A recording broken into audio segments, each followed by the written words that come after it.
Sweet. Okay. Hello. Welcome to class number 5 on institutional ethics. And so before we do anything, we're gonna say hi to some visitors that we have today.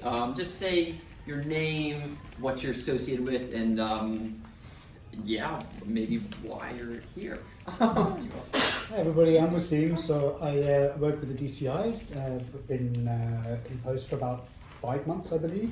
I'm the managing editor of the new Crypto Economic Systems Journal and Conference Series. And we have Journal and Conference Series. And we have a kick-off event this weekend at the lab. So if you go to http 2019.cryptoeconomicsystems, you can see some information about it there. Yeah. Well, actually the link's there as well. That's the. This is the one that I've been emailing out to everybody Okay. for a long time. So you should know. If you don't know homework, you should know. And so I'm here for the event. Yeah. Cool. Thank you, Wasim. And then in the back. Hi, my name's James. I'm also just visiting. I was working on Bitcoin this summer at Chainco, and I was attending the Crypto Economics Summit, so just visiting here for this week for Friday. Yeah, see you there. And James was at this thing called Chain Code Residency, which is a long, like many months thing where you learn about how to code, contribute to Bitcoin Core. So that's what he just finished that and is here this weekend. So thank you for that. Yeah, so today we're going to talk about institutional ethics, and so at a high level, we're going to talk first. I want to make sure to check in on our proposals and papers, to do any questions or discussion about that. Then we'll kind of go into the institutional ethics piece, which is really actually this thing called new institutional economics. So we'll dive into that. We'll look at how that works generally, but then talk about how it works specifically for blockchain, and then what blockchain, in this institutional economics perspective, how it can compete versus these other institutions, what's its evolutionary niche, and then what are, once we see that as a thing, what are its impacts on society, kind of like we do normally. As Wasim mentioned, just as a reminder for folks, so it seems like, so who all is going to this event this weekend? Raise your hand if you're going. It says $250. In your email, you have a free code. Nice. People who aren't yet going, you should go. I'm sorry. Okay, nice. Nice. Yeah, you should go if you have not yet. Check your email for the most recent email. It'll be fun. There's going to be a lot of really good talks there, and then we'll be doing a little bit on blockchain ethics. Is it here? It is in this building on the 6th floor. Yeah. So technically next door building, Yeah. but yes. Yeah, the beautiful with the view. Yeah, there's free food, so if nothing else, come there. Tell them about the food. Yes, yeah, exactly. So before we dive into the class today, I want to remind everybody of the proposal and paper. So if you look at, here's the general grading for the class, and there's the proposal. There's this half the class is like general stuff and essentially coming to class, doing those weekly reflections, and then half the class is this project. And this proposal is 5% of that whole project piece. And then there's the paper as well, which is 15%. And both of them are due next Thursday before class. And as a note for both of them, though, the proposal, you already sent us a rough draft of it, so this is just like the final draft. And then for the paper, a reminder that this is, that you can edit it once you send it to us, we will grade it, we will send it back, and then you can, if you want to, you have up to 1 revision and can change it. So you can kind of imagine it as a legitimate rough draft. So that's happening. The project proposal, as a reminder, the main thing that I want to emphasize to folks is to make sure that you have chatted with experts outside of class. So if you want people to discuss with, if you want, because we are moderate experts in some things, but we know a lot of experts, and so if you haven't been chatting with people, definitely make sure to chat with at least 3 experts outside of class. Try to do it before next Thursday, maybe this weekend, that can count. And then, and if not, then email us. Also a banking regulator in Massachusetts. Say that one more time. A regulator of banking in Massachusetts. Does that count? I would like to speak to one. Can you introduce me? There's one that will be there this weekend. We have regulators. We have some people. Yeah, and or to your left. Yeah. There's some people from the Boston Feds. from the Yeah, June IMF. 20th. He's joking. She's the. Oh, I see. My sarcasm You can count almost yourself as wasn't- an Context is tough. And then the other thing I want to emphasize here is the clear proposal for what you expect to accomplish. Essentially, what do you imagine as the goal, the outcome of your project? I think that's the other thing that I think has been less clear from some of the proposals. Beautiful. So, with that said, reminder to use the template as well. This helps you to do the things that we want you to do. Are there any questions on the project proposal?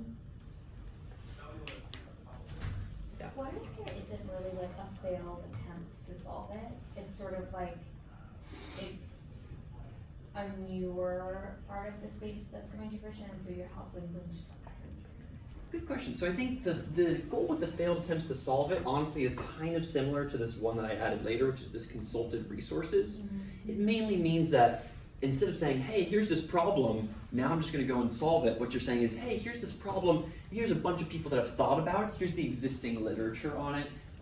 That's the goal with this failed attempt to solve it, is to say, hey, I'm interested in this space, and here are the people or the groups or the things that are trying to solve this problem. So that's what it means there. And if it's super, super new, you can say, hey, surprisingly, this thing is really new, and it doesn't seem like there have been failed attempts. Any other questions?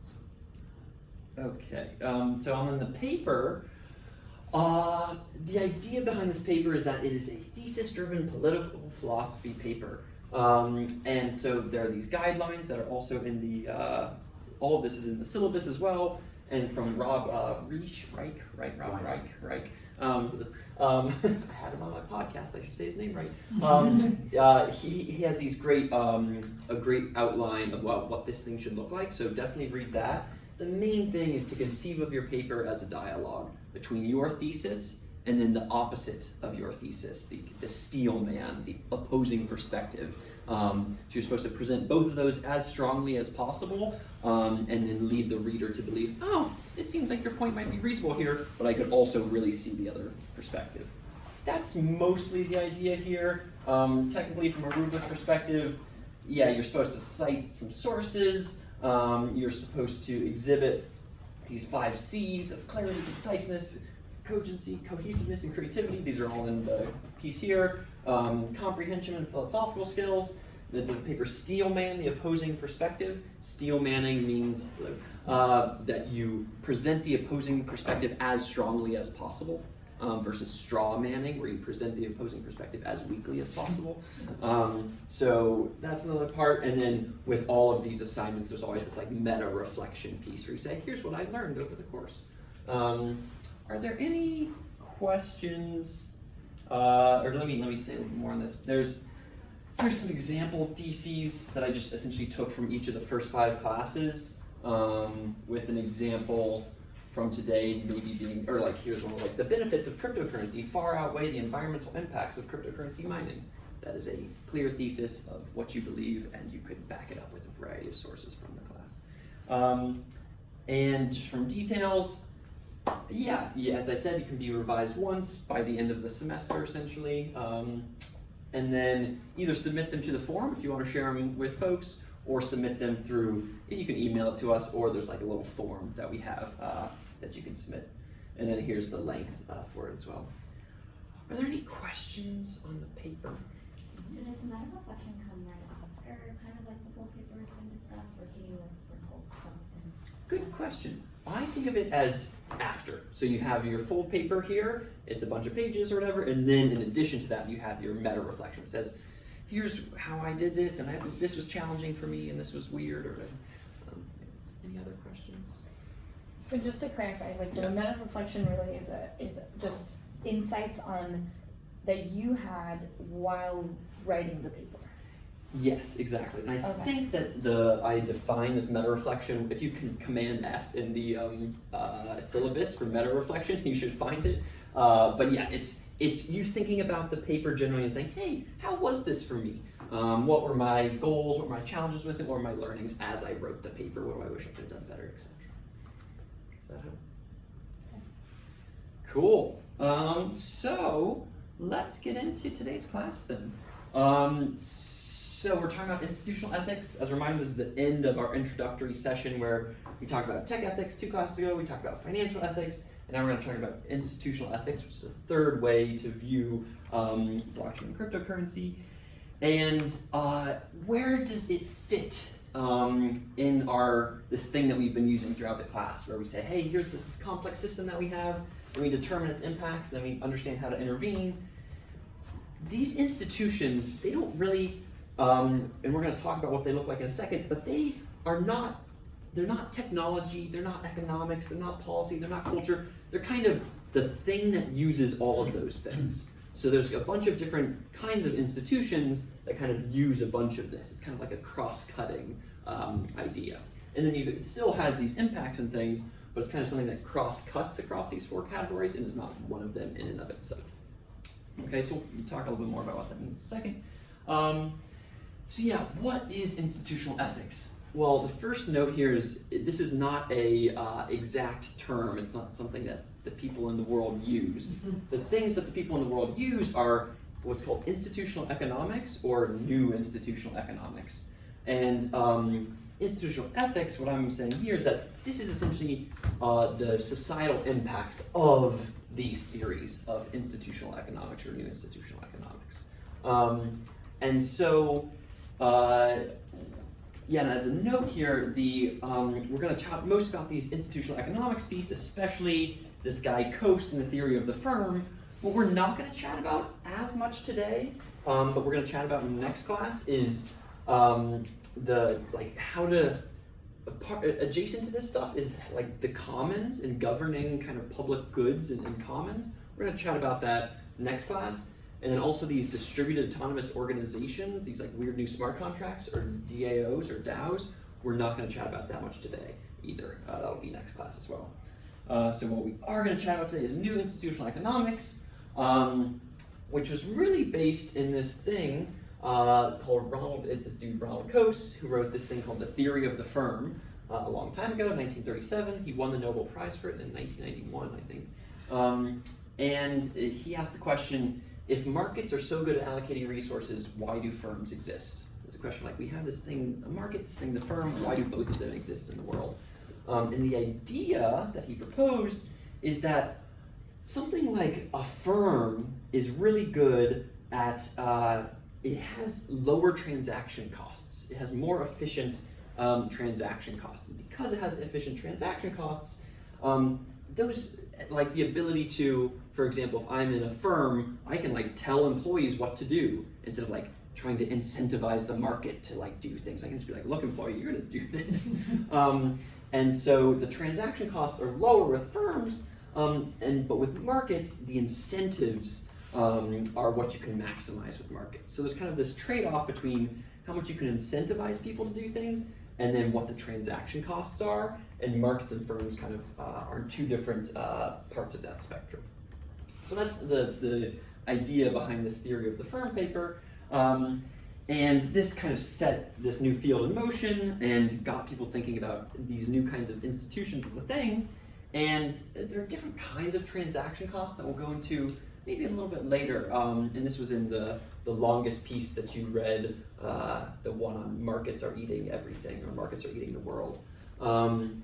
There's like the 3 T's of transaction costs. There are triangulation costs, which most people think of as like search costs, where you're saying, okay, if I'm trying to find someone to do some work for me, how easy is it to find that person to do the work?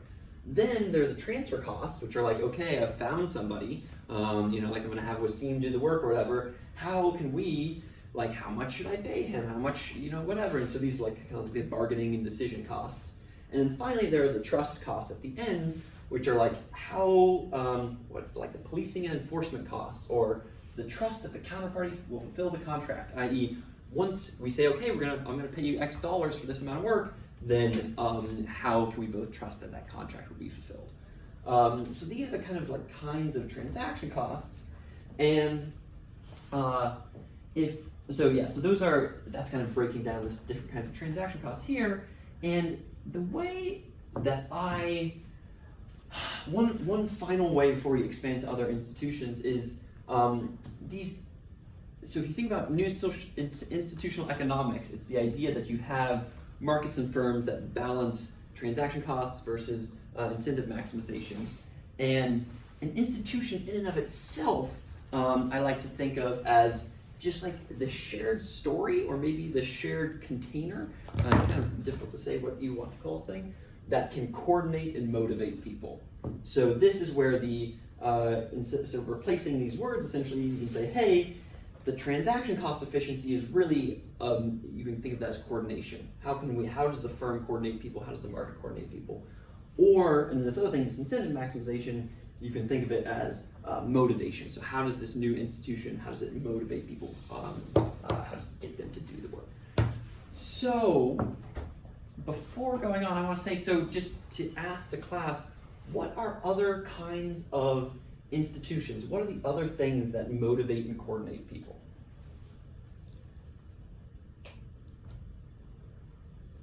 Religion. Religion. Anything else? Community and like kind of like peer pressure.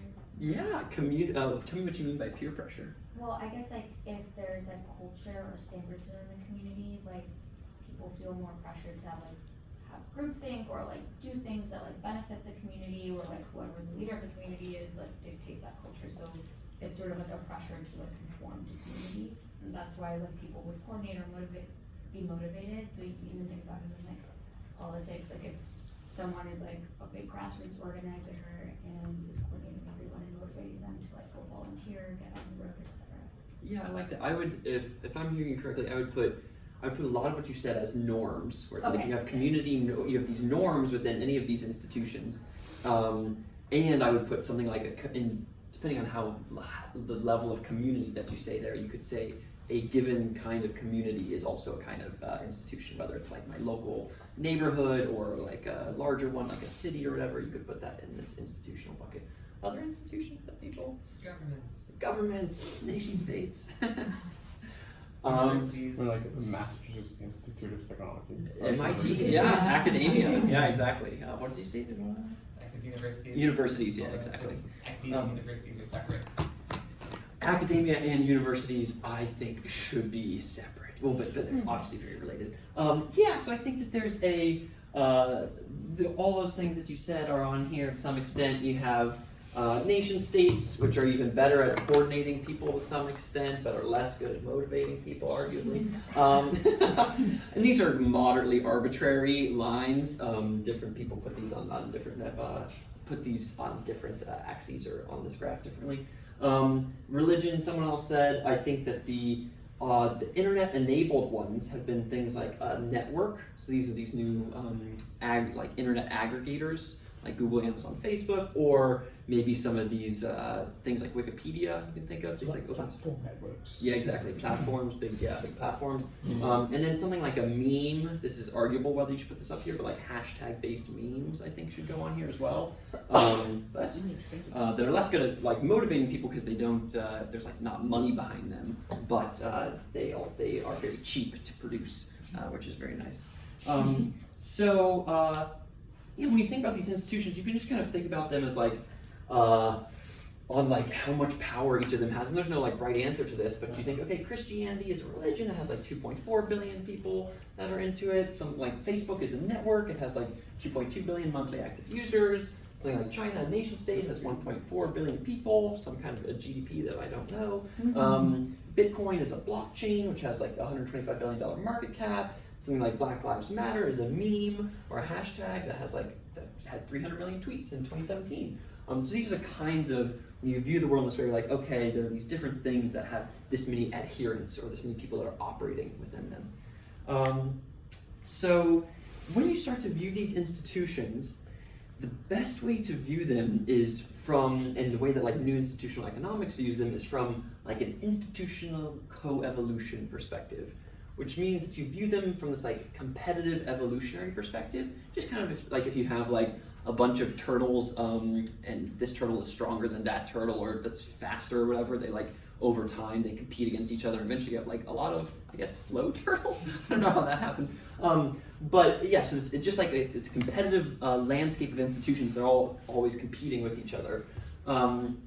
And so when these new institutions come up, they're competing both from a producer perspective, so people who are in the institution, and this is thinking about how good is it at motivating and coordinating people. So like, ooh, do I want to join, Christianity and like do some stuff there, or do I want to join like the Bitcoin network and do some stuff there? And you can think of it from a consumer perspective, which is like, okay, whatever of those things I'm joining, what kind of value is that thing actively like producing once people start to join it? And with all of this, the like evolutionary landscape changes when you have these new technologies that come into play. So how do these new technologies impact the institutional competitive landscape? That's kind of what we're looking at with blockchain and crypto. And you can see this happen over time. So something like the printing press was a new technology that existed a long time ago. And this is a nice graph of the number of printed books that were created. And like in the 15th century, there were like no one, essentially the church had a monopoly on the printed word, which was very nice for it. And then over time though, it started to, the printing press existed, it drastically lowered the cost and people were printing a ton of books. And the crazy thing, Luther, who's the person at the beginning of the Protestant Reformation, his works accounted for no less than a third of all German language books sold between 1518 to 1525. So like the printing press happened, Luther, this new book came out that like the old people that had a monopoly on the word, the Catholic Church or whatever, they no longer had the monopoly on the written word. And then you start to get this competition between Catholic and Protestant religions, and you start to get competition between like, nation states and churches as a thing. So this is kind of an example, an old school example of a new technology coming into play and that leading to competition, a new like competitive landscape among these institutions. So you can see that as well with some of this happens with internet-enabled things. So these are just some funny examples of this, or funny or just interesting examples. This is a graph of congressional resignations over time, and certain, these were people that died or that left for World War II. Here are some people that left because of pension laws. But you can see like a new hashtag-based meme, Me Too, like was powerful enough such that it showed up on this perspective. So that's an example of like hashtag-based memes being powerful. This is a tweet. How long until GoFundMe is our nation's leading healthcare provider? Because people go on to, in 2017, GoFundMe hosted more than 250,000 medical campaigns, which raised over $650 million in funding. So this is like, traditionally speaking, the nation state had done the job of providing people with healthcare, and then something like GoFundMe comes up, and you're like, oh, like maybe like this thing actually provides this thing better to some extent, or like it can fund it in a different way. This is an example of GoFundMe providing some of this. Here's other funny examples of this. The tweet here is, people are calling Uber to be taken to the emergency room instead of ambulances. It's like, that's crazy. Well, it's like, well, $10 Uber ride is, a lot better than $3,000 for an ambulance. And so that's like a new platform that's competing with the nation state I'm waiting there. for the freelance ambulances that you can hail on the app. Yeah, it's on Uber itself, just like, give me one. Yeah. Give me the ambulance. Give me the ambulance. Like an Uber XL. I love this one. What if public infrastructure was funded by the crowd? Or, as some call it, taxes. It's just a similar thing where it's like, oh, we have this new these new kind of internet-enabled platforms, and like, let's crowdfund them in this way, and that's competing against the nation state and how it does taxes and those kind of things to fund public goods. Let's see if there's any more. Yeah, so all of these things are, as we think about all of this, and especially with the internet, with blockchain, they are part of this macro shift in how trust operates within these systems. And so way back in the day, when you were just in your local, like very small community, you just trusted the people who were around you. That's like local trust. And then people moved to this institutional trust, which is the trust in the nation state or the trust in the church or what have you. And now we're moving into this world of distributed trust, where I essentially go through these platforms, and then I will go into some random person's home on Airbnb. I will hail some Uber for my ambulance. That is this new kind of distributed trust that we're starting to see exist with the internet and we will see exist even more with blockchain cryptocurrencies. So, yeah, let me say one final piece here, which is that when we imagine these new kinds, so we know that these institutions are things that can motivate and coordinate people. They get created when new technologies happen that change kind of the evolutionary landscape, the competitive landscape. And as they happen, it's kind of difficult to tell what new institutions will exist. And so you can see with like something like the internet, it created many new types of institutions. And we saw most of these on the graph a little bit ago.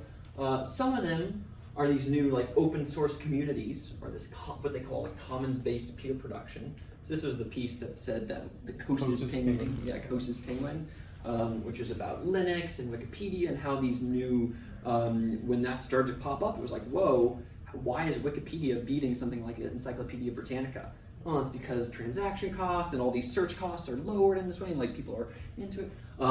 So that, as a new thing popped up, obviously these big internet platform aggregators popped up, whether it's all these are like the super digitally native ones of Google and Facebook, which have super low transaction costs for so many of their things, or some of the like sharing economy ones, which are connected to reality and so have low transaction costs, but sometimes need to deal with like real life.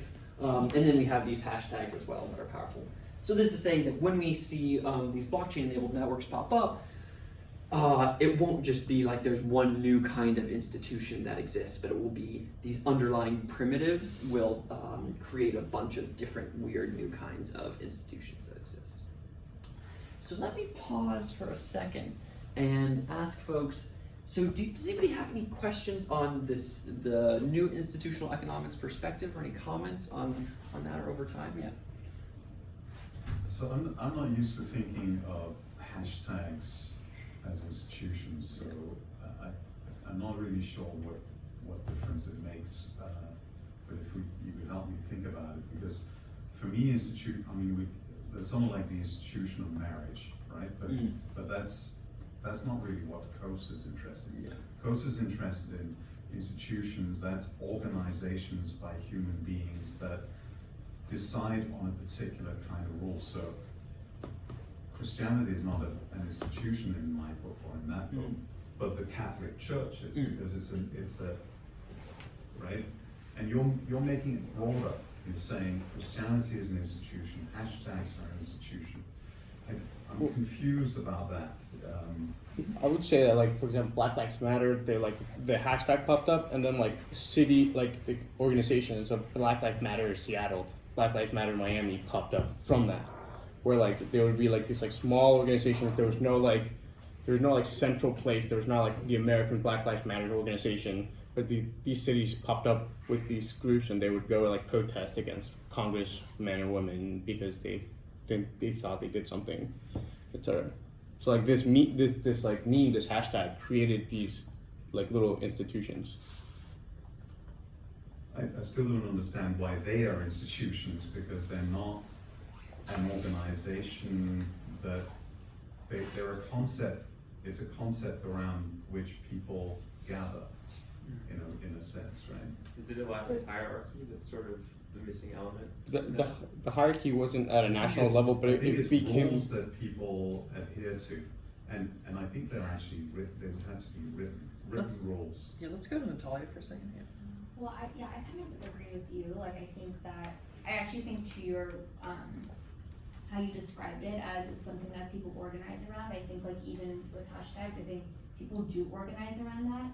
And you're right, That's what there I'm isn't saying. any But hierarchy. that doesn't mean it's an institution, right? But if it's organizing around, like, if you say like what's missing rules, yes, they're not written rules, but I do think there are some rules that govern how people organize around these hashtag institutions, because there are a lot of events that are also like trickling down from hashtags beyond just what's on the internet. So I do think there's like maybe unwritten like community rules of how people like use and leverage it, and how people use it becomes pretty uniform across people that are engaging with it, right? Like people who use Me Too, people who are using that all had something in common, like an unwritten rule. People who use like MAGA, like they all have something, it's like when people are using it, they're already conforming to the rule of like what that represents. It's like Maybe an that's- identity. Yeah, that's a good, Jason, you wanna add to that? Yeah, so I think if you don't consider Christianity generally as an institution, that it's going to be basically incomprehensible to consider any sort of pure mimetic institution. I think what we want to be differentiating here is formal institutions versus not, where formal institutions explicitly state their rules, power structure, and typically Yeah. membership. Yeah. Whereas here, institution was defined as some sort of shared stories, like shared mimetic experience for coordination and motivation. Yeah. And Yeah, no, there's I- a wonderful argument that there can be huge amounts of implicit social rules, and Yeah. coordination can happen without any sort of formal coordination. Yeah, it's just because you start with Coase, and I'm pretty sure that Coase, I mean, I Would read it disagree a with long me. time ago, but I'm pretty sure he talks about institutions in a much narrower sense, Yeah. right? And that's why, so you're making this shift to think of institutions in a different way from Coase, and I'm just wondering, what does that mean for how we think about it? Yeah, so I would say, so in general, so I guess a couple notes here. One is I think the word institution is a semantically overloaded term. It is a word that is used in a lot of different contexts to mean a lot of different things. And that So is. does it help when you then make it into something? I mean, it completely is. new? It's an issue. Then when so I think I agree with you there. With something like marriage as an institution, obviously that would not necessarily fit into my buckets here. I think that in Coase specifically, as far as I understand it, and from my readings of Coase, and then some of the more recent things like the Coase's penguin and things like that, I think that he's definitely using it closer to the. He's thinking about these things from an economics perspective and from like a transaction costs perspective. And so I do think that he uses them in a kind of probably a more narrow sense than I do. However, I do think that for something like one of these hashtag-based memes, that you can still apply that Coasean lens towards it. You can say, okay, what is the cost of, what is the transaction cost of finding one of these new memes that exist? What is the cost of then participating in it? What are the kind of costs of the people who are aligning around it, coming to protest, or whatever those things may be? I think that you could try to view it from that lens, and it would, you could see it as an institution, even from Coase's perspective. Do you agree with that? Not with the last bit. Not with the last bit of me claiming that. Not from Coase's perspective, I don't Oh. think that's true. I don't think Coase would agree with you. I think that but you can still, do you agree that you could look at it from a transaction cost perspective? Sure. Okay, sweet. You can add I the think Coase then lens I'm to it. happy. Yeah. Yeah. Oh, and I think you two eloquently argued for that. Yeah. So, So it's, and I think that the main thing with all of this is that the kind of framework or the mindset that I want you all to take away from is just the ability to look at the world from this perspective, where you see the world as this series of competing institutions that are motivating and coordinating people and are competing to get people into their motivation and coordination racket. So that is the idea. And let's talk then about blockchain for a second and how it works as one of these new mechanisms. So let's do this. So when we think about, so we're going to ask a bunch of questions about blockchain, and these are questions that you can ask about any new kind of like institutional technology, and we're going to ask it for blockchain, and we'll get some answers. So let's. So the questions that we're going to ask, by the way, are this high level one is how does blockchain coordinate and motivate people. And so this is thinking about the information coordination side. How does information flow within these systems? What are its transaction costs? These different kinds of costs. How does capital flow in these blockchain systems? How does it pay people to do what it wants if you're in one of these blockchain systems?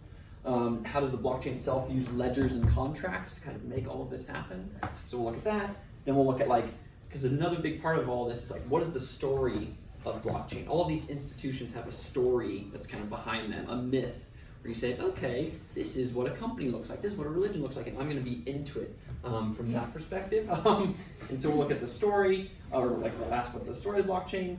The other piece here is thinking about how blockchain facilitates trust. That's kind of underlying a lot of this coordination and motivation stuff. And then finally, if all these are mostly from the producer perspective, to say, hey people, let's get into this new blockchain thing, then what value does blockchain actually create once you get a lot of people to be into it? Does that make sense? So we're gonna do, Now it becomes a problem for me. Great. The previous question. Great. Because it seems to me that blockchains facilitate trust in multiple ways. And when you look into the multiple ways, they have written down rules of how they're facilitating trust. It could be the code of Satoshi. But when you go above that, it's like taking from the Catholic Church and going up to religion. You no longer have written down rules, and so you can no longer answer this question: how does the blockchain facilitate trust? So yeah, Aaron, if I think I understand your point correctly, it's that you have, when I say how does the blockchain facilitate trust, really what I'm asking here is how do different instantiations of the blockchain facilitate trust? Okay, Whether how it do is, the blockchains facilitate trust in different ways? how do different manifestations of blockchain? Yeah, is that, All right. am I hearing that but correctly? then we're in agreement. So, always, just in case. All right. So we're gonna pass out. We're gonna do a thing where we write individually about this stuff and then share it with each other. So let's start by giving everybody. Here are some. Do you want to pass those out with me? Yay for. Take one, pass it down. Set down on the ones. Here's some. Pass these pens around. Here, pass these around. Oh, Find these. Okay, move it. Yeah, sorry. Oh, yes. And then yeah, pass them all the way to the back. Everybody. Just Post-its. Nice. Yeah, Jack doesn't. He's your anti-post-it. That's fine. Okay, just raise your hand if you don't have one. A pen plus a sticky note. Okay. So what we're gonna do is we're gonna take about 3 minutes to write down and brainstorm this, and then maybe 3-ish minutes or 4-ish minutes to do the same for these questions, and then we'll start to share, and then we'll share them with each other. Okay? Does that make sense? So right now. Which questions do you want us to focus So on? yeah, good question. So if you look at the indentation here, there are this first macro question, which is how does blockchain coordinate and motivate people? That's the question that I want you to start answering now but let me say with these, and think about, these kind of sub-questions as a part of that. That's what we're gonna do first, and then after we do that first big one, then we're gonna do these second 3. Does that make sense? So there's the first big one here, and then there's let me just, write it. All of this in 3 minutes? Yeah, and we're gonna have more than 3 minutes. It's gonna be, we'll do 5 minutes. So this is the first, these are the first questions of how does blockchain coordinate and motivate people with these specific sub-questions? Cool. 3 to 5 minutes, go. Unless that person has more than half. Oh. Hey. Sweet, thank you. I heard some nice, juicy things. So let's have your representative from each group, and let's start with this group over here. So, Chip in if I say Yeah. something. Oh, you had it first. As long as you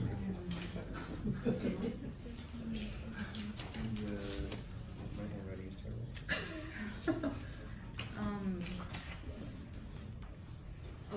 So for the motivation, I see blockchain as a very new, decentralized organism, and while the movement is still, building up, I see those advocates and also people who say that, blockchain technology will be the future to be the motivation and also the contributors of the narrative, and also the story telling of the blockchain. And then what was your What was that there's financial incentives that are provided for for example mining and stuff, where that sort of works as motivation, and sort of the code behind it tells you how you should coordinate your sort of resources in order to be able to actually attain that monetary incentive. Right, he's more technical, and my view is, more like a, over like a very definition, or it's just the general rule of how it works. And the next thing is, oh, and also I see those individual posts posted by those advocates and manifestos being published online, and also just in general the discussions and debates that are being built up in the news outlets and media, and that kind of forms a movement in the society to have this debate about whether blockchain will be the future of how we manage our money and how we do our transactions. And I see that debate, especially the one that's talking about that the old model of managing money, or the Federal Reserve. We are going to replace Federal Reserve to be the value of the storytelling of blockchain. And so that's the value to me is also the story of trying to motivate people to make people to believe that this is going to work, and that you guys can follow our lead, and we can make it this work. And let's see, and also do we cover everything? Yeah or no? It's your call whether you've covered everything. Most part. Well, Yeah. anything you want to add? Cool. That's good. Cool. Let's go to the people in the back. So for motivation, first and foremost, the transaction cost of motivation is high because there's a requirement for people to understand the code or some technical knowledge to be able to to buy into the community. So one thing that motivates people is everyone validates the transaction at their level, and then it automatically synchronizes. So that means the coordination cost is low. So that's why they would like to jump in. Code is agreed by the community. So the initial motivation, initial effort is low if you have the technical knowledge. But yeah. Incentives. So in terms of incentives, there's this internal currency that has been built in the existing blockchain systems, and it's very interesting that the value of that currency is defined by the community itself, by the market itself. And the last piece is about it establishes trust by mathematics at the core, and then encryption, and then code, and all of those pieces. But yeah, it establishes trust. One key point that we need to add here is that it makes the system trustless. So we don't really need to trust anyone else, but we just need to trust the system. And I do want to say that I think that I agree, and I think as we chatted about at the beginning of class, as a reminder for everybody, we can also use the words like unstoppable code or trustless, and also remind ourselves that that's the binary version, while the non-binary version is trust minimized. But yeah, similar concept. Okay, sweet, thank you, this group. Okay. Yeah. So I first want to highlight the point about the flow of information. So on a general level, information would flow first like from P to PP and then to the whole network, so it appears to be transparent, but it really depends on the type of transaction and which blockchain you're using. For instance, if you have a smart contract involved, you have to rely on an oracle, and this requires an extra degree of transaction cost because you have to, one, trust the oracle, you have to trust its external source, and then this also means that information is flowing from an external source, which can be potentially dangerous because you have to trust the source. Additionally, other blockchains, so if you take Ethereum and you take Augur on Ethereum, you have to trust the rep community. You have to Could you say a little bit more about Augur and what rep means? Right. So it was mentioned in one of our articles a couple weeks ago that they have something called a rep token, or like a reputation token, and it is awarded in different ways. One of the ways is if you're on the right side of a given debate. So a debate might be, are the assassination markets valid or invalid? And the rep community is often called upon to make these sorts of decisions if they need to make something invalid. and if you're on the right part of the decision, you can be awarded a rep token. You don't have to be a current rep holder. You can also buy rep tokens, which is, so again, so you have to trust how they're allocated, and then you also have to trust the community themselves. So this is an extra degree of trust. If you take another blockchain like Zcash, then you have to trust the extra code protocols that they embed into their system for encryption, because that's their whole motto. So our group mostly talked about, I guess, these holes in trust, because you have these ideals about blockchain. Oh, we can do everything an institution can, but we don't have the holes of trust. But I think there are a couple important caveats to point out. I think everything else was pretty much said though. Great, thank you. Yeah, I agree. Anything else? See, Daniel Sessions. Yeah, so we talked about so mining was kind of like can you put the questions back up? Yeah. Kind of like reference everything for the questions. So like yeah, so we talked about like how mining is kind of the way kind of information flows through the system. It kind of is like the gate to it all. Oracles also too. You know, and the costs that come with that are you know, miners getting paid, you know, like you have to verify things, but also just, you know, like the energy and computational power, that in itself is like a cost, right? Motivations, you know, it's like a new field, it's purposeful. One of the readings kind of had it as like, you know, in CS, like you go into like work for Facebook and like go work for ads, or, you know, if you're a lawyer, do you like go for a law firm, or do you like kind of combine all these things to like this like paradigm shifting field, where like your aim is to like lower trust, and so like, which is pretty cool. And then,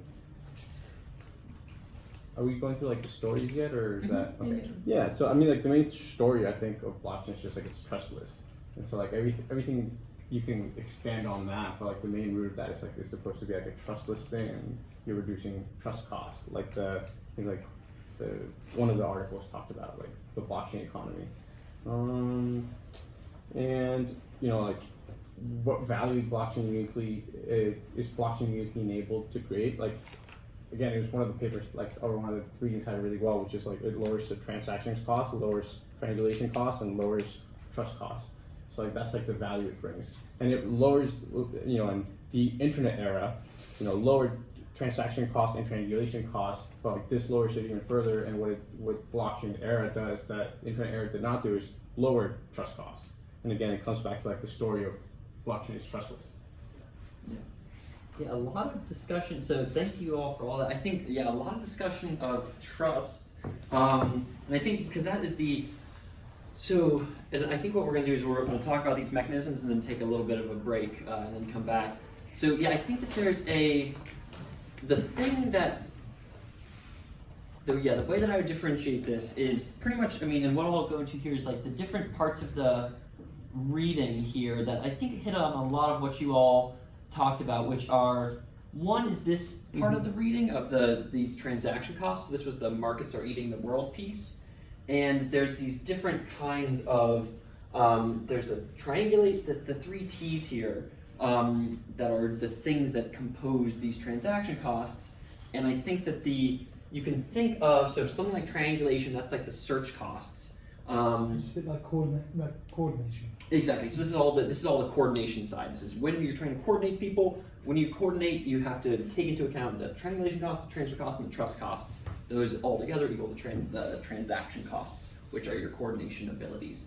And I think that so for something like triangulation costs, I was actually trying to think about this. I think that something like the trust costs, so the triangulation is like the searching, the transfer is like deciding when you're actually like the actual amount of money or the contract that's going to happen, and then the trust costs, again, I don't necessarily like that term trust costs, but that is the like settlement costs, the cost to actually make sure the counterparty gives you your money.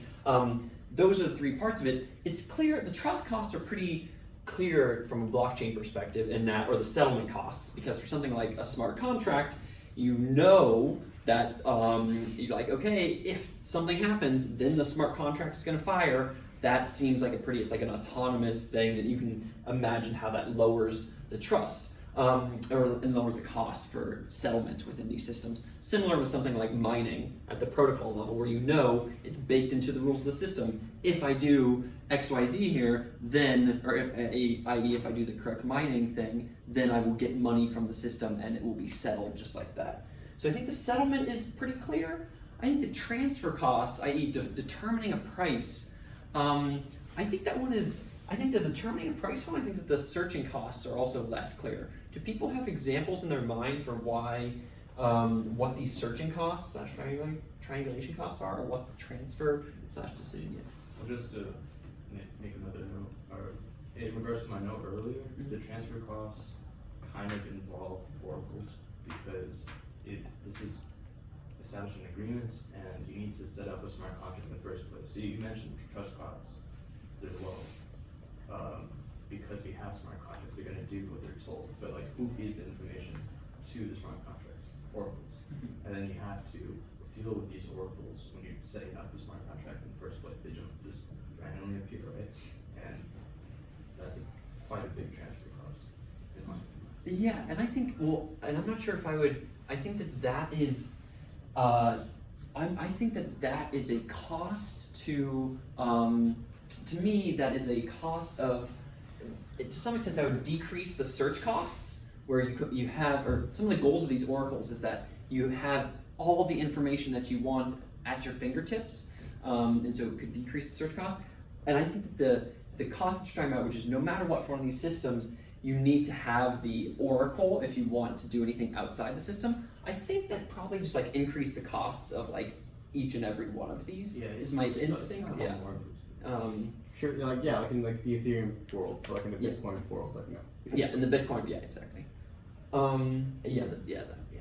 So I think that there's the settlement from the transfer cost perspective, the main thing that I had here was something around like price discovery in these systems. And this is things where you have, because these, the idea here is that because these things are protocols, you can start to like aggregate them with each other more easily, and you can essentially just determine, after you search and find the price of the thing that you want, then you can then you can essentially with that counterparty determine, hey, this is going to be the price.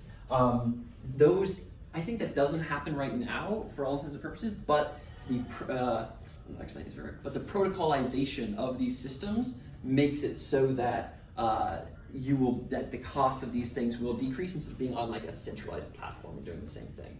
That makes Also, there's a cost of increasing the size of the network. So if it's really a small network, then perhaps it's not of much value. So that's also some initial cost. I don't know if you want to put it in triangulation cost, but that's another cost. The cost of bootstrapping the network kind of thing. Yeah, I think.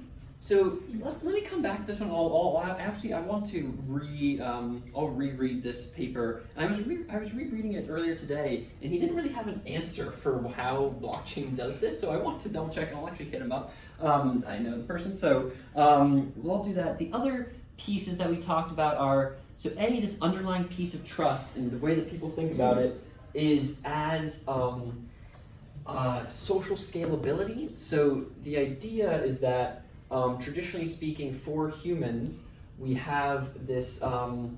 This is a graph of how big our brain is compared to or how big our neocortex is in relation to the rest of our brain, and then how big of groups we are able to combine within. And this is this number, 150, Dunbar's number, where you're like, oh, about 150 people, you know who else is in the group, you remember everybody's name, you feel very comfortable.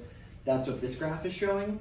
And the idea is that with these blockchain networks, what we can do is, instead of needing to trust, after 150, you need to start to trust some kind of centralized authority. Where you're like, I don't know who's on the other side here. I need to go through that centralized trust authority to deal with that person. The idea here is that we can essentially use the machines to do the trust for us. So we're essentially trading off, letting the machines do all the work for us, so that we know that there's this trusted ledger, that these transactions and contracts will fire as we wish, and it allows us to kind of create a bigger group size than 150 without a centralized trusted intermediary. So that is the, I think that's the key like underlying trust piece here, and that's what people often call social scalability. Where it's like we used to only be able to do 150 without a centralized authority. Now we can do more than 150 without centralized authority through these distributed trust system of blockchain. Disagree. Yeah. Totally. Yeah. You know, we have social mechanisms for trusting now beyond 150. Yeah. The Catholic Church, you know, priests everywhere who are ordained, etc., etc. And it's because you trust the mechanisms of the organization as such. And for that to happen, we have to trust the coders who have written the code in the first place. So it's no different from the Catholic Church. Yeah, I think that's a reasonable point. I think that what I would say is that there's a, back to this graph here of trust over time, the Catholic Church would be in something like this, traditionally institutional trust. And then when you start to think about distributed trust, when you think about something like Airbnb, you are both trusting the platform itself, that the Airbnb, the underlying platform is good, and that you trust the person on the other side, that they have like a 4.7 star rating or whatever, and then you can engage in that relationship. I think similarly with blockchain and cryptocurrencies, you are trusting in the underlying code itself, that the way that it works. You're trusting in kind of the incentive mechanisms, that there will be, that the security of the network will stay together. And so I think that there's a, I think that this produces it as a binary between institutional trust and distributed trust. In fact, it's more of a gradient between those two things with different kinds of trust in between. Is that, do you agree with that? Nice. We don't have to agree. We can agree or disagree, either way. But if the code is open source, do you still have to trust the coder so you can check it for yourself? Anyone can look at the code and like verify it, as opposed to like not everyone can That like. is absolutely false. Well, sure, not anyone, but like, and because you need to be admitted as a member of the club by to be able to read code. Sure, but like as opposed to like the I can't Catholic read Church, like even if I'm It's like not written in if I'm a footprint. devout Catholic, but I'm not like part of like the Catholic institution, I can't choose who a priest will be.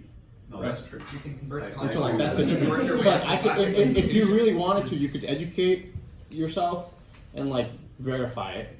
Anyone Or you can technically hire do that. someone who knows Yeah, or- to read code. Yeah, but those are also mechanisms of trust, right? Hiring someone who can look into it, and you know that was also part of Luther's stuff, translating it into German, so that people themselves would read the Bible, so that they can trust themselves instead of just trusting the priest, right? The mechanisms of trust of how you access the true stuff, which would be the code or the Bible. From my perspective, and I don't have to convince everyone, it's the same kind of mechanism of generating social trust. There's no difference. Lucas. Yeah. I would agree, but I think in certain conditions you're more likely to trust this over the next best alternative, whatever government you subscribe or you're, I guess, subject to. Just because, you know, if there's very low trust, social trust, and like that, like in Brazil, people don't trust the government at all. You could say that that's a huge reason why people don't go forward, because there's no trust when you do business. It's very hard to do business there if the government isn't effective. So this sort of thing, even though yes, I agree fundamentally that you have to trust the code in this, and it's something very arcane. It's difficult to sort of wrap your head around. It's almost purposefully made difficult because of all the cryptography, and so like you have to sort of trust it. But once that trust is established, like over time, I think you can sort of not have to trust it so wholeheartedly. You can sort of understand that you know it's worked. Trust gets built over time by stuff actually working. I totally agree. And that's the case with the Catholic Church also, right? Yeah. I just wanted to reiterate on your point. I think it was a subtle but important point. And it's not necessarily binary, at least on a fundamental level. It is a gradient, because he's not saying that there's zero trust, or you don't need any trust in order to believe in the system. But the barrier is much lower, because as he mentioned, you do have the ability to read the code if you took the time to educate yourself. There are certain barriers in which you can't, well, I guess you could if you went to the priesthood and trained, But I but feel like that's still a high barrier for most people to understand. First of all, no, but to there's understand the code, you have to speak English, right? Like that's already a barrier. And then you have to be able to understand like different aspects of computer science and cryptography. Like for most people, I feel like that's even more difficult than like if you have a face to what you have to trust and you go and speak to them. Yes, they can be deceitful, but that's a sort of level of trust that's more approachable and more like, I don't know, a bit more human, easier to sort of understand and grasp.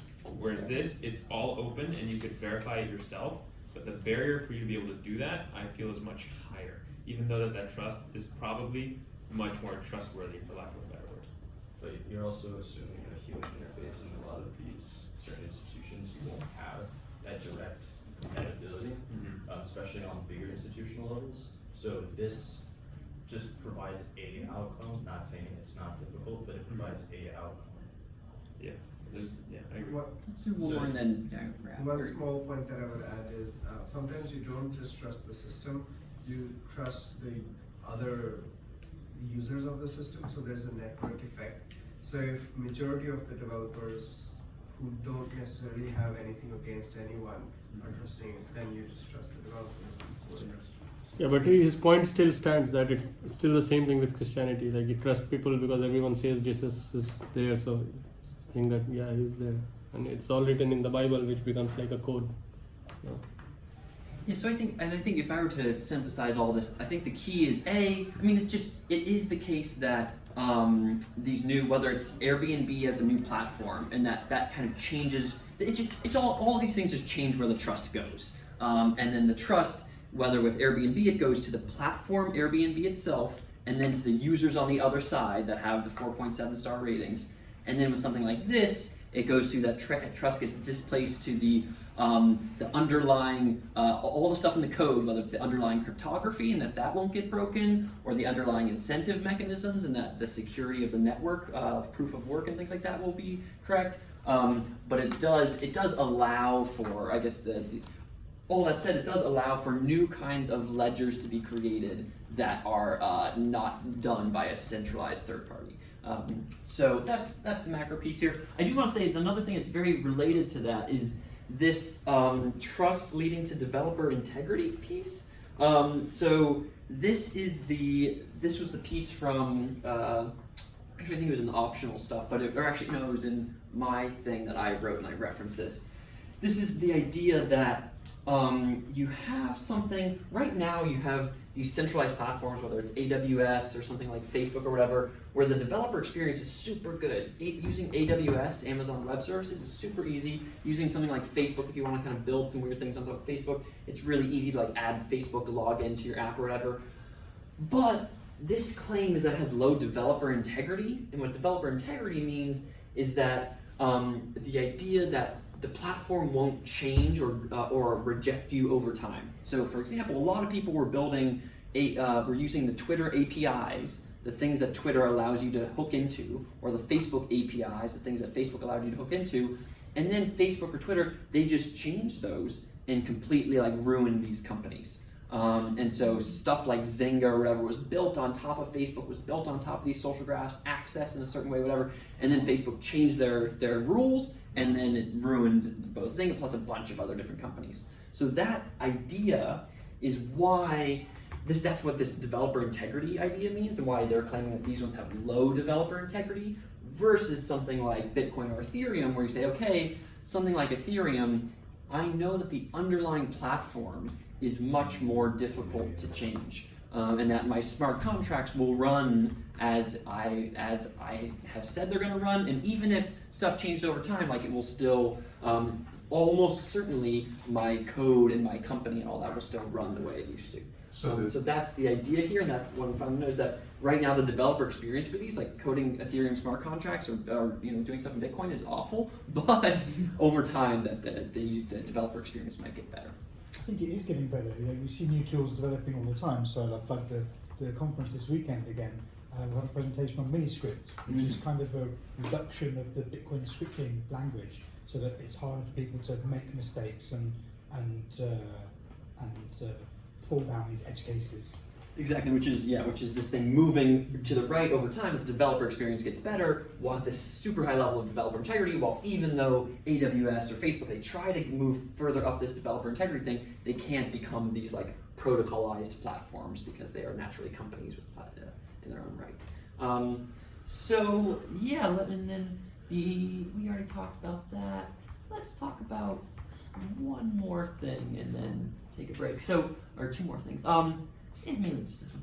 So the other, from a story perspective, I think that this is kind of weird, but I think it's generally true, which is another way to think about this graph is that you have these developers who want to, who are like, okay, I'm a developer, I'm a lawyer, I'm an economist or whatever, and I can either go and work in with Google, Amazon, Facebook, if someone works for one of those, I'm sorry, and be part of the world of surveillance capitalism or whatever. Where where you're incentivized to get more data, where you're incentivized to get more time if possible, because that's attention economy is the name of the game. So get more time and get more data about the person so you can sell more ads. That is naturally going to have a cap on the developer's own self-actualization. At this point, developers, you got enough money. You're going to be making however much money per year, and a lot of developers will choose. You could either go and work at Google or Amazon or Facebook and make $150K or $200K or a lot of money, but you're going to be working for just to make ads better. It's that's not really where it's at. Versus something like cryptocurrency in this new world of democratized incentive making, and that the self-actualization there, how true or not true it is this wide-eyed idea that you're going to change the world and all these kinds of things, and that obviously right now you're not really creating value for anybody else, and it's hard to code on these platforms, but you believe in this beautiful new future that will exist. And that over time you will actually be able to create value for people, and it will be easier to code and things like that. But this real deep need that you have, if you go up Maslow's hierarchy of needs, your needs are not just make as much money as possible anymore. Your needs are closer to self-actualization and meaning, and something like cryptocurrencies and blockchain technologies, being part of that institution is preferable than being part of a traditional firm-based platform institution like Facebook or whatever. And why is the over time arrow going horizontally instead of down towards GAFA? It's going this way because the self-actualization, in theory, will stay high. When you're part of these networks, you're okay, I'm going to start coding for Bitcoin Core. I'm going to create this new parallel financial system. I'm creating so much meaning in my life. I feel like I have meaning, which is my main need right now. I'll be making enough money for sure. And over time, right now, it was hard to learn about Bitcoin Core, and it's hard to code it up or whatever, but it's getting easier to code it up over time. And I would actually add another thing here, which is real world impact, which is and as I'm starting to code it up over time, not only am I feeling like I'm creating a new beautiful world, but I'm actually doing that and having an impact on people's lives.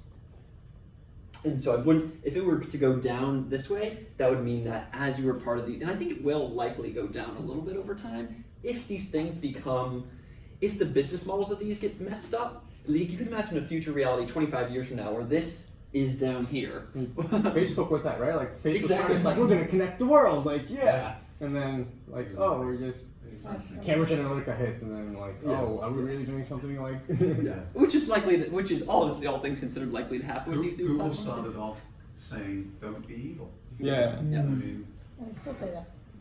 I think they changed the motto. They removed Yeah, it. they removed the motto Did? recently. Yeah. Something else. Yeah. That's not that. It's Yeah.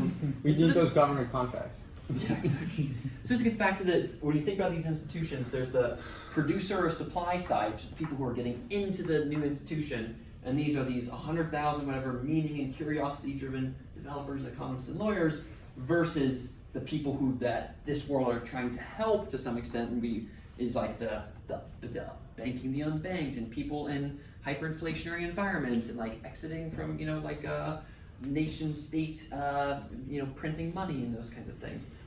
So that's the macro idea behind the story, I think, of blockchain. And Wasim's whispery.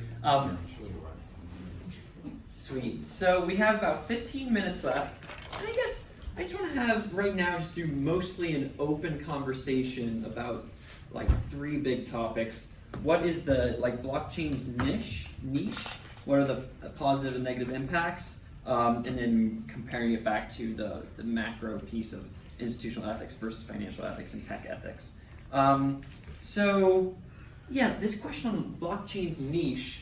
The first thing I'll say here is that this. So the question here is, if we imagine blockchain as a new kind of institution that can motivate and coordinate people based off of new kinds of trust and ledgers and contracts, then how does that institution compete against existing institutions, just like something like GoFundMe or these internet platforms or whatever competed against the nation state or things like that. So that's the question here, and I'll say one piece here, which is the person who. I think the only person who's written a book on institutional crypto economics, this guy Jason Potts. He gave a talk last week at the DCI.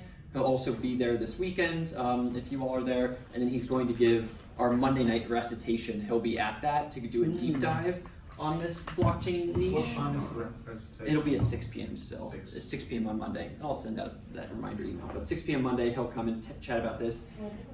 What's up?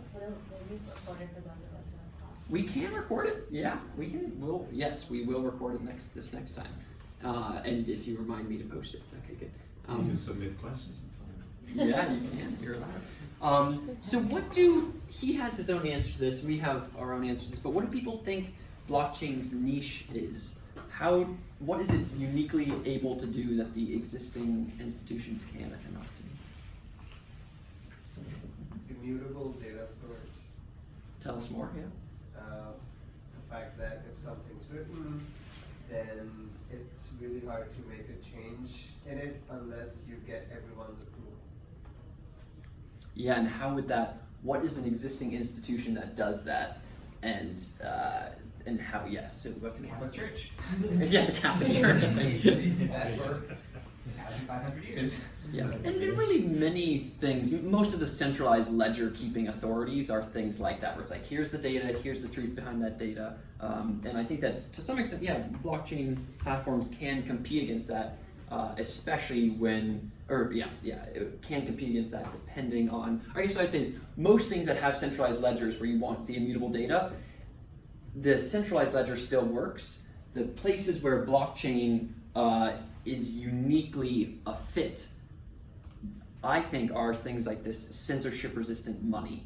That seems like one of the only places where it's actually found in niche thus far, which is this immutable. It is an immutable ledger, but most people are fine with the traditional centralized, moderately immutable, moderately trusted ledger. And only when you want your weird censorship-resistant illegal money do you have to use this other kind of immutable ledger. So I agree with I don't know if you would allow it, but I think Hyperledger's model of transactions, keeping track of transactions on the blockchain, on the permissioned blockchain, will reduce the transaction costs tremendously in the global trade. It's a huge niche for the blockchain, but I don't know if you would count it as a blockchain. Yeah.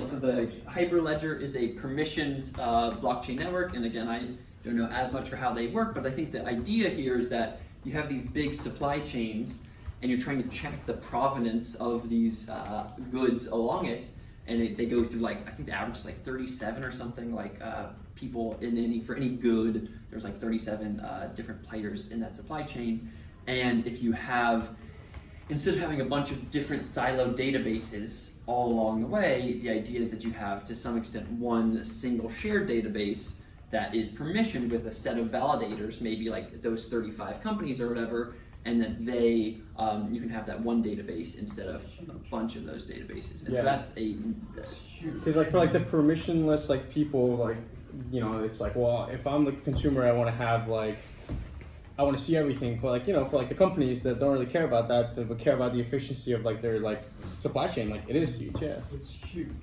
Just more note about Hyperledger. It's actually a suite of software. It's more like Microsoft Office of permissioned networks, you could say. They allow you to build permissionless networks as well. Mm-hmm. So Hyperledger is it's not right statement to say that it's necessarily permission. Mm-hmm. So they have you have multiple suites that you call like Sawtooth and Fabric. Fabric, Yeah. or there are many. So Yeah. some of them allow you to build permissionless networks as well. Yeah, so I think Like a as subset of Hyperledger. Yeah. Okay, that's really Different languages, I think, right? Yeah. So, There's things joining that family all the time, right? So there's a EVM compatible network now. or Desi? EWASM one, yeah. I don't know if it's I don't know if it's an EVM one. Yeah, but yeah, this is to say Hyperledger is a macro. You can think of, I agree, think of it as a Microsoft Office within these sub units there that Yeah. trade in or out different kinds of consensus mechanisms. Where you say, hey, for this one we're going to use a proof of authority consensus mechanism, but for this one we may have more of a permissionless mechanism, something closer to I don't know if what kind of permissionless mechanisms they use, but yeah. So this is but that is a possible niche for. you count it? Yeah. I think I agree. It's possible, just like the censorship-resistant money is possible and being experimented with. Yeah. Remittances, Tell us more. just transferring money with low fees to people in other countries, not having it's kind of related to the sort of censorship-resistant money, but being able to go outside the traditional financial system and not lose as much value as you typically would. Yeah, I agree, and I think that one is depending.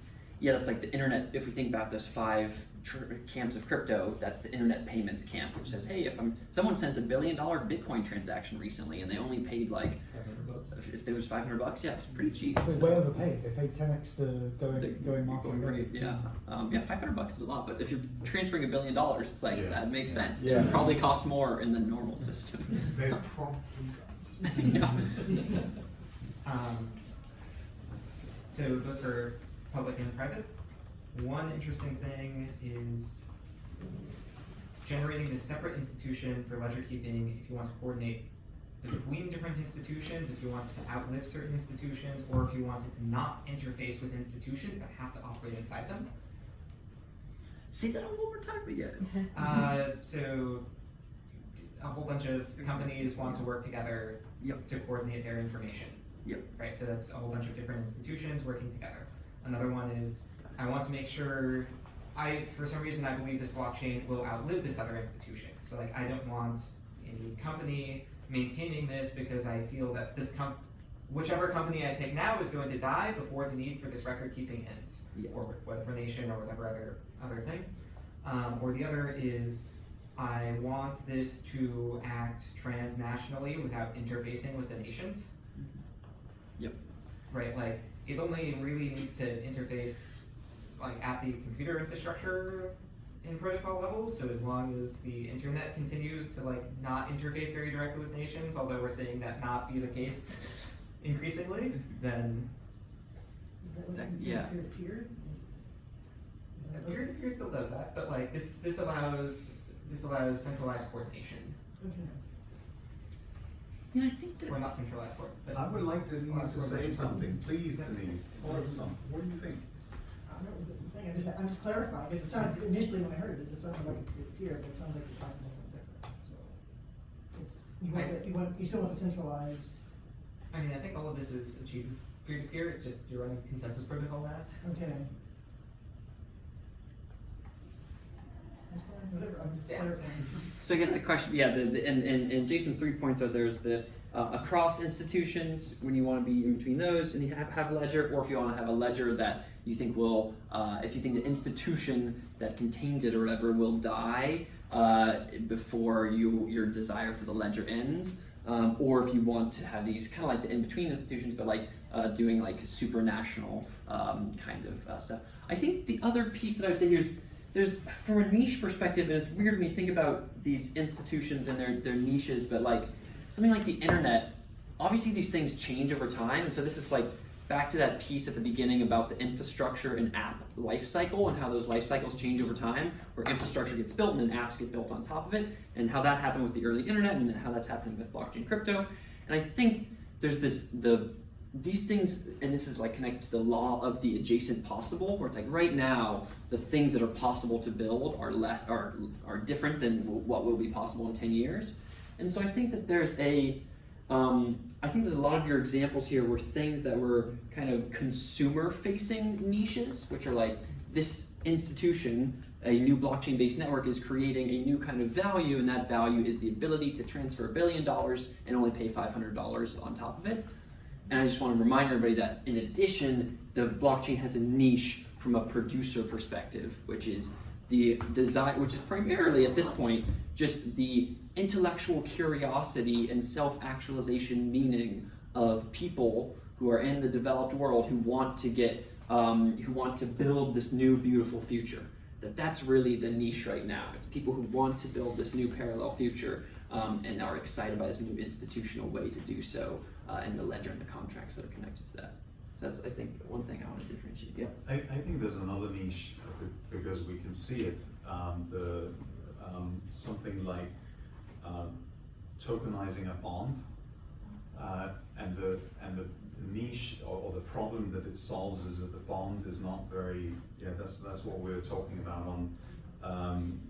The bond is not very liquid, and when you tokenize it, you make it easy to sell in small pieces to many players, and I think there's a big niche.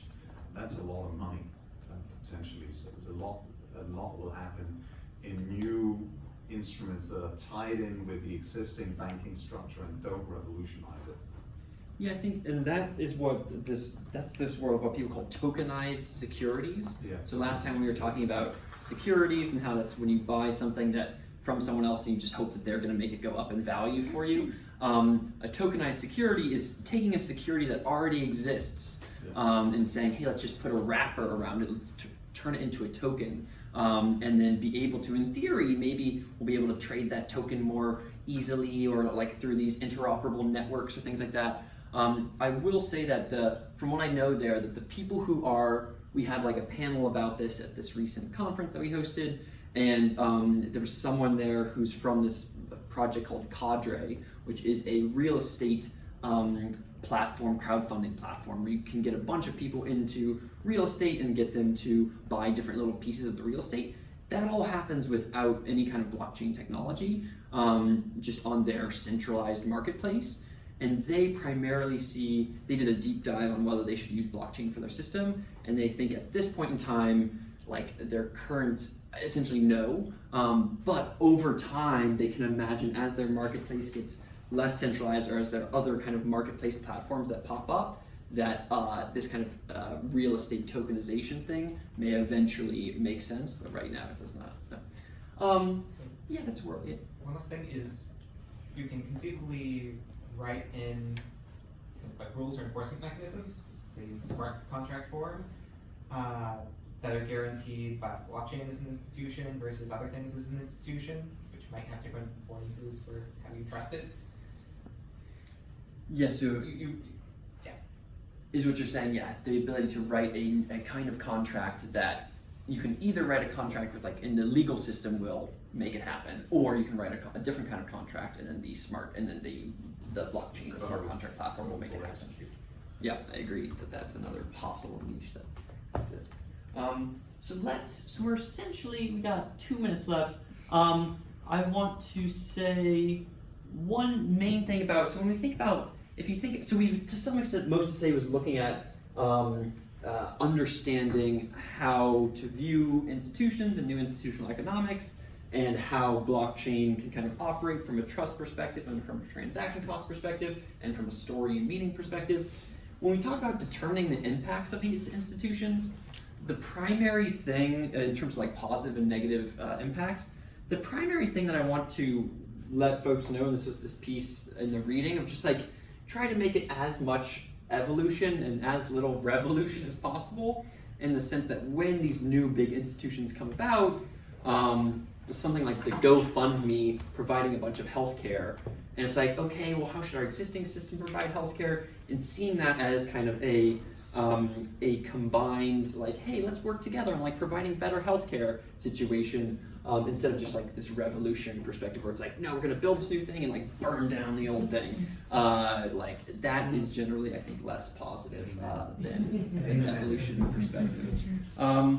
And then, yeah, the final piece here as we wrap and go to, I think there's, next week is, so these are the three buckets that we looked at. The institutional piece is what we're going to look at for the next 3 classes. So the next section is understanding these blockchain protocols as institutions and thinking of them and saying, how do they, next class is going to be on governance and how do they govern themselves. Class after that will be on how they fund public goods, like how they fund new code development and things like that, and how those public goods are provided or not provided by like billionaires and the income inequality in these systems. And then the third piece will be this view that these institutions often have, which is a kind of incentive-based economic view. You could call it like a mechanism design perspective or a crypto-economic perspective, how that view is being applied to other kinds of governance and how it can or cannot be successful.